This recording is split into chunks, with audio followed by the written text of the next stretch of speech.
Hello friends, this video on Laws of Motion Part 16 is brought to you by examfear.com. No more fear from exam. Please make sure that you have watched all the videos from Part 1 to 15 before going ahead with Part 16.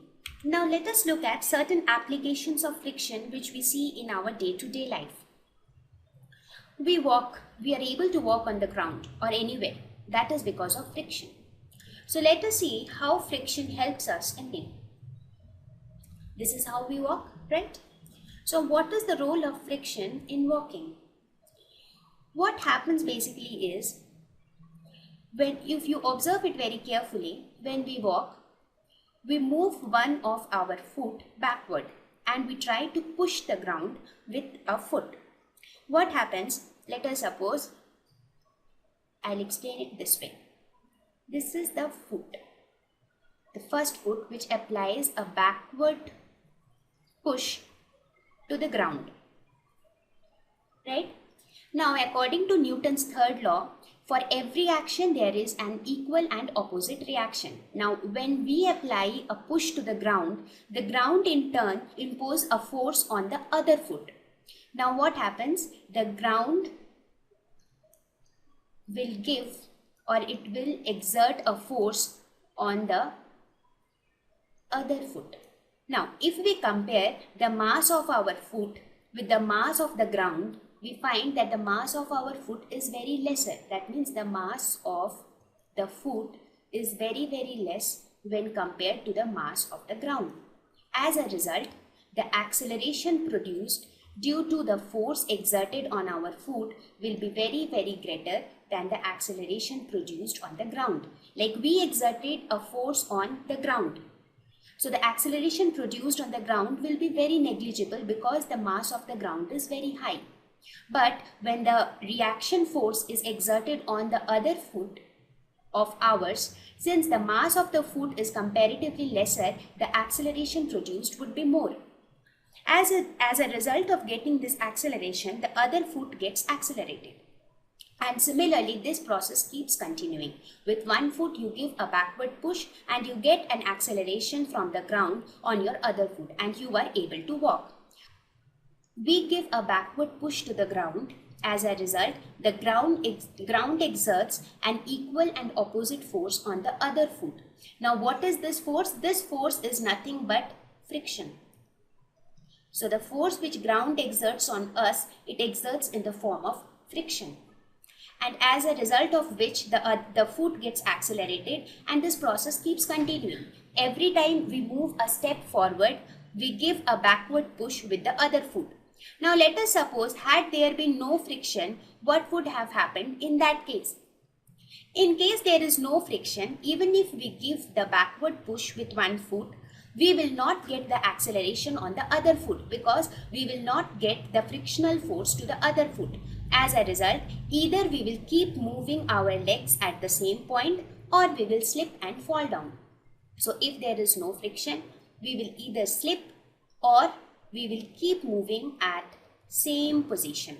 Let us now discuss friction, a boon or a bane against motion. So friction basically is a boon in many ways. At the same time, it acts as a bane in certain ways. When we talk of boon, we talk of the advantages due to friction. For example, we are able to walk due to friction. The movement of automobiles, which is possible because of the friction between the tires and the road.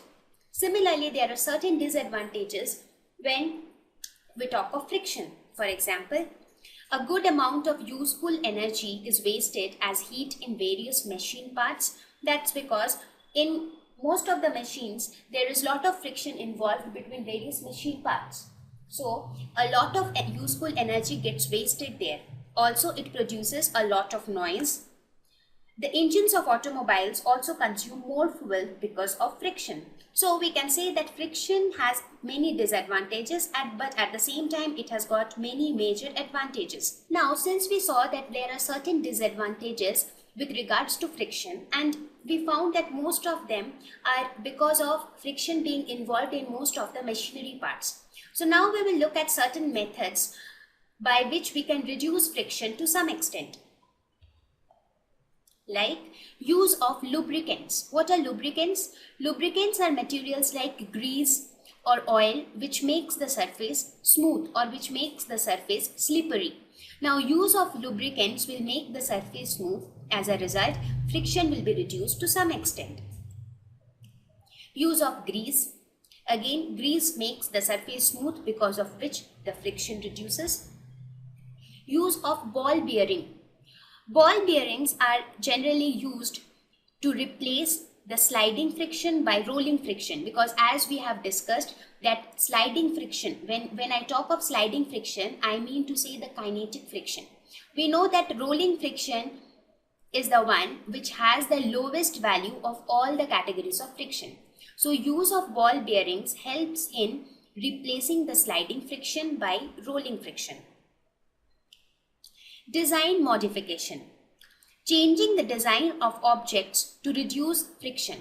Many a times it is found that we do change the design of several automobiles or machine in order to help reduce friction. For example, if we look at the front of the vehicles or the shape of the aeroplanes, that is designed in a special way, or that the body of the aeroplanes or the vehicles are streamlined so that the friction due to the air can be reduced to the maximum.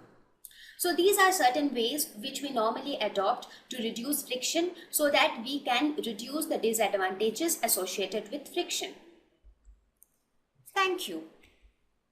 Visit examfear.com to watch free educational videos, try free online tests, get the best quality study materials, study from the best tutors and mentors, and much more.